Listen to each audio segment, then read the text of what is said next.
مشروعیت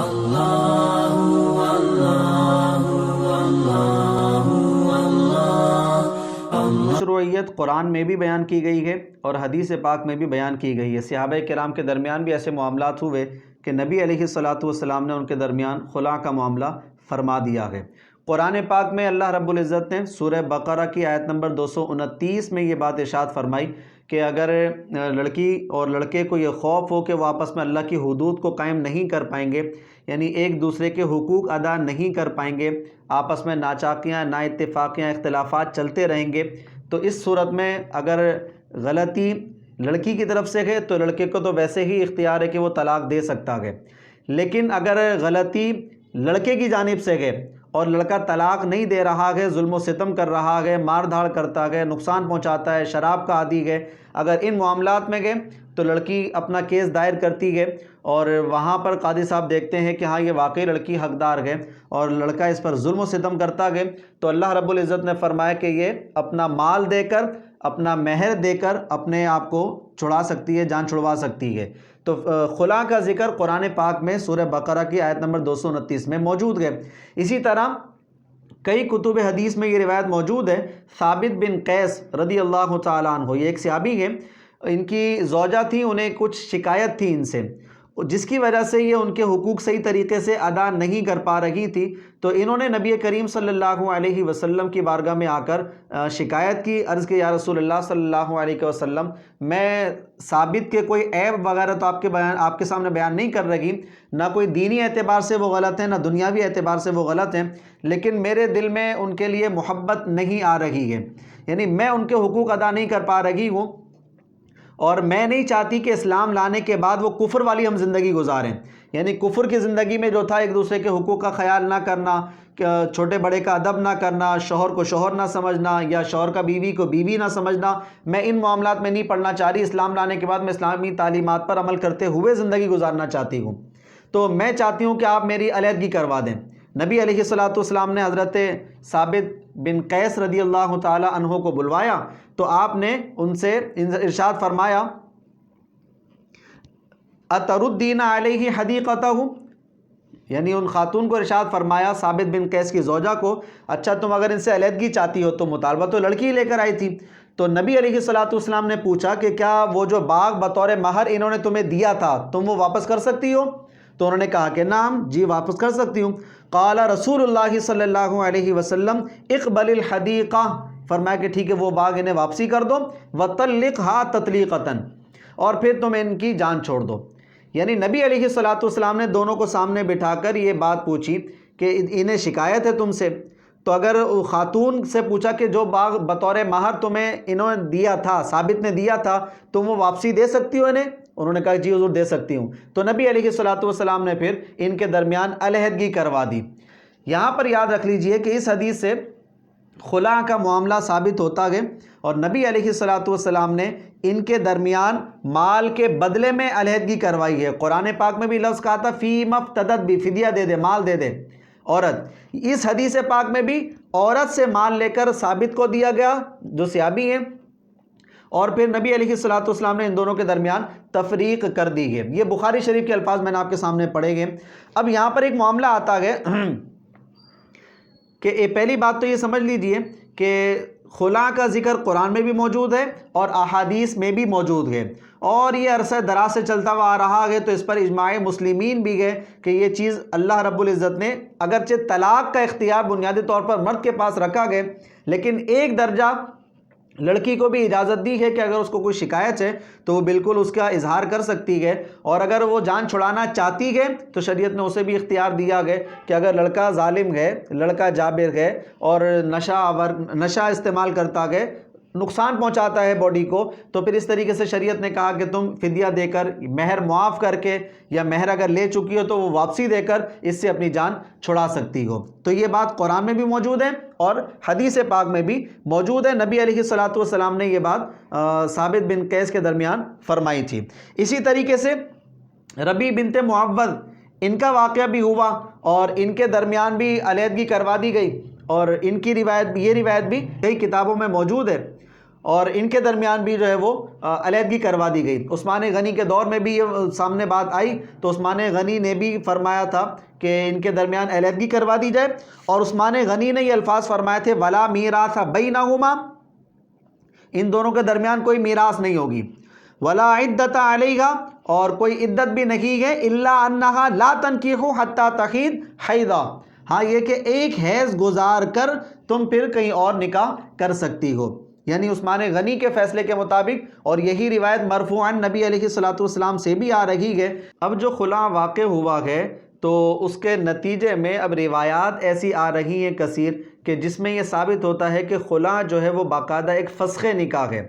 یعنی طلاق نہیں ہے۔ اگرچہ ائمہ مجتہدین میں سے اور کئی صحابہ کرام میں سے اس بات کے قائل تھے کہ یہ باقاعدہ ایک طلاق کا معاملہ ہے۔ دونوں استدلال ہم نے آپ کے سامنے ذکر کر دیے تھے کہ بعض صحابہ کے نزدیک یہ طلاق بنتی ہے اور بعض صحابہ کے نزدیک یہ فسخ نکاح بنتا ہے، طلاق والا معاملہ یہاں پر نہیں آتا کہ دونوں کے اپنے اپنے دلائل ہیں۔ اب دوسرے موقف کو آپ سماعت فرمائیے کہ اس کو ہم طلاق شمار کریں یا فسخ نکاح شمار کریں۔ تو نبی علیہ السلام کے زمانے میں ثابت بن قیس یہ صحابی ہیں، ان کا جو واقعہ ہوا تھا اس میں نبی علیہ السلام نے ارشاد فرمایا تھا فجعل النبی صلی اللہ علیہ وسلم، ابن عباس روایت کرتے ہیں اور یہ ابو داؤد اور ترمذی کی روایت ہے، فجعل النبی صلی اللہ علیہ وسلم عدتها حیضۃ، نبی علیہ السلام نے ثابت بن قیس کی بیوی پر جو عدت قرار دی تھی وہ صرف ایک حیض قرار دی تھی۔ یہاں سے علماء کرام ارشاد فرماتے ہیں کہ اگر قاضی کا معاملہ یا خلا کا معاملہ طلاق بنتا تو طلاق کی عدت تو 3 حیض ہوتی ہے، جبکہ ابن عباس سے صحیح روایت آ رہی ہے کہ نبی علیہ السلام نے 3 حیض نہیں بلکہ 1 حیض عدت قرار دی ہے۔ تو اگر طلاق بنتی تو 3 حیض قرار دیتے، لیکن ایک عدت قرار دی گئے، 1 حیض کو عدت قرار دیا گئے، تو اس کا مطلب ہے کہ یہ طلاق نہیں ہے بلکہ فسخ نکاح ہے۔ اب سوال پیدا ہوتا ہے کہ 1 حیض بھی عدت کیوں قرار دی؟ تو اس کی وجہ یہ ہے کہ 3 حیض جو عدت قرار دی گئی تھی وہ اس وجہ سے دی گئی تھی کیونکہ مرد کو رجوع کا حق مل جائے، سوچ و بچار کا موقع مل جائے، غور و فکر کرنے کا موقع مل جائے، اس لیے 3 حیض عدت قرار دیے تھے۔ لیکن اب چونکہ رجوع کو تو اس کو حق ملنا نہیں ہے، اس لیے نہیں ملنا کہ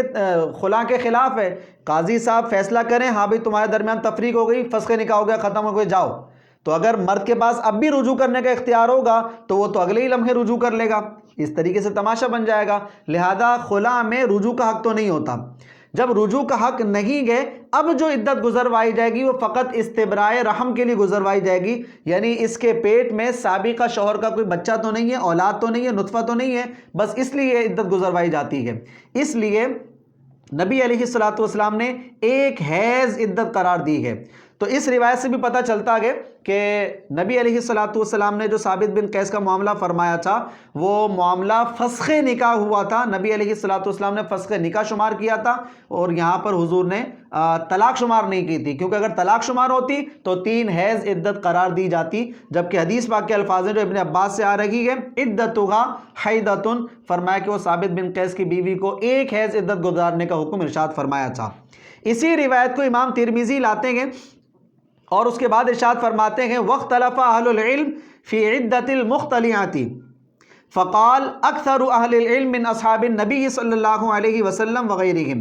کئی اہل علم اصحاب نبی میں سے یعنی کئی اعلیٰ درجے کے صحابہ کرام اور ان کے علاوہ وہ فرماتے ہیں ان عدۃ المختلعات عدۃ المطلقات، کئیوں کا یہ قول آیا جیسا ہم نے آپ سے سامنے شروع میں ذکر کیا کہ کئی صحابہ کرام اس بات کے قائل تھے کہ یہ طلاق ہے، بالکل طلاق ہے، لہذا ان کے نزدیک طلاق والی عدت ہوگی۔ اس کے بعد ارشاد فرماتے ہیں وَهُوَ قَوْلُ سفیان ثوری وَأَهْلُ الْكُوفَةِ وَبِهِ يَقُولُ احمد وَإِسْحَاقُ، یہ سب اس بات کے قائل ہیں کہ خلا طلاق ہوتی ہے۔ وَقَالَ بَعْضُ أَهْلِ الْعِلْمِ مِنْ أَصْحَابِ النَّبِيِّ صلی اللہ علیہ وسلم، بعض اصحاب نبی میں سے یعنی صحابہ کرام میں سے ایسے بھی ہیں جن کا یہ موقف تھا کہ عدۃ المختلعات حیضۃ، خلا کی عدت 1 حیض ہوگی۔ قال اسحاق بھی یہی کہتے ہیں، فرمایا وَإِن ذَهَبَ ذَاهِبْ إِلَى هَذَا فَهُوَ مَذْهَبٌ قَوِيٌّ، وہ کہتے ہیں کہ جو اس موقف کو اپنانا چاہتا ہے اپنا لے، یہ ایک مذہب قوی ہے۔ کون سا؟ کہ جناب خلا کو ہم فسخ نکاح شمار کریں، اس لیے کہ اس حدیث پاک میں ثابت بن قیس کی زوجہ پر حضور نے ایک حیض عدت قرار دی گئی، جبکہ قرآن پاک کے مطابق اگر طلاق ہوگی تو 3 حیض آئیں گے، جبکہ یہاں پر حضور نے ایک حیض قرار دیا، تو مطلب یہ ہوا کہ حضور نے اس خلا کے معاملے کو طلاق نہیں شمار کیا بلکہ فسخ نکاح شمار کیا گیا۔ ترمذی ابن ماجہ کی ایک اور روایت ہے، اور ربیع بنت معوذ کا معاملہ ہوا تھا، اس میں نبی علیہ السلام نے ارشاد فرمایا تھا فَأَمَرَهَا النَّبِيُّ صلی اللہ علیہ وسلم او امرت ان تعتد بحیدۃ، نبی علیہ السلام نے ایک حیض عدت قرار دی تھی۔ اس سے بھی پتہ چلتا ہے کہ ربیع بن معوذ کا جو معاملہ ہوا تھا اس میں بھی نبی علیہ السلام نے ایک حیض کا معاملہ فرمایا، تو مطلب یہ طلاق نہیں بلکہ فسخ نکاح ہے۔ اسی طرح ابو داؤد کی ایک روایت ہے جو ابن عمر سے مروی ہو رہی ہے، وہ کہتے ہیں عدۃ المختلعات حیضۃ، جو خلا والی کی عدت ہوگی وہ ایک حیض ہوگی۔ یہ ابو داؤد کی روایت آپ کے سامنے آ گئی، تو اس سے بھی پتہ چلتا ہے کہ خلا جو ہوتا ہے وہ فسخ نکاح ہوتا ہے، طلاق نہیں ہوتی۔ اگر طلاق ہوتی تو اس کی 3 حیض عدت ہے، جبکہ یہاں پر ایک حیض عدت گزارنے کا حکم ارشاد فرمایا ہے۔ عثمان غنی کے دور میں معاملہ ہوا تو انہوں نے فرمایا ولا میراث بینہما، ان دونوں کے درمیان وراثت کا معاملہ نہیں ہوگا، اس لیے کہ اگر عدت چل رہی ہوتی تو دوران عدت تو احکامات ثابت ہوتے ہیں، لیکن ان کے درمیان چونکہ عدت کا معاملہ ہے نہیں، ان کا جو حیض ایک حیض گزروایا گیا ہے خلا کے بعد، تو وہ استبراء رحم کے لیے ہے، عدت کے معاملے کے لیے نہیں ہے۔ تو اس کے بعد ارشاد فرماتے ہیں ولا میراث بینہما، ان دونوں کے درمیان وراثت کا معاملہ نہیں ہوگا۔ ولا عدت علیہا الا انہا لا تنکح حتی تحیض حیضۃ، فرمایا کہ یہ عورت کہیں نکاح بھی نہیں کر سکتی جب تک یہ ایک حیض نہ گزار لے۔ عثمان غنی کا بھی یہی فیصلہ تھا۔ اس کے بعد فرمایا خشیۃ ان یکون بہا حبل، اور یہ جو ایک حیض عدت گزروائی جا رہی ہے اس کی بھی وجہ یہ ہے کہ کہیں یہ حاملہ نہ ہو۔ فقال عبداللہ بن عمر، عبداللہ بن عمر وہاں پر موجود تھے، انہوں نے کہا فعثمان خیرنا واعلمنا، عثمان ہم میں سب سے بہتر ہیں اور سب سے زیادہ علم رکھنے والے ہیں۔ یعنی ابن عمر نے بھی ان کی بات کو تسلیم کیا اور فرمایا کہ وہ بہتر فیصلہ کر رہے ہیں کہ اس میں ایک ہی حیض عدت گزاری جاتی ہے جبکہ معاملہ خلا کا ہو۔ یاد رکھیے ہم نے آپ کے سامنے دونوں دلائل پیش کر دیے گئے، امام ابو حنیفہ ہوں، امام شافعی ہوں، امام مالک ہوں، ان سب کے نزدیک جو خلا ہوتا ہے وہ باقاعدہ ایک طلاق ہے، ان کے اپنے دلائل ہیں۔ اور اس کے بعد دیگر ائمہ ہیں، کئی صحابہ کرام گئے جس میں ابن عباس ہیں اور حضرت اکرمہ گئے، طاؤس ہیں، اور اسی طریقے سے عبداللہ ابن عمر گئے، ان کے نزدیک یہ طلاق نہیں بلکہ یہ فسخ نکاح بنتا ہے، لہذا دونوں کے نزدیک مسائل الگ الگ ہو جائیں گے۔ امام ابو حنیفہ، امام شافعی، امام مالک کے نزدیک چونکہ انہوں نے طلاق شمار کیا گیا لہذا طلاق والے معاملات آئیں گے کہ یہاں پر جو ہے وہ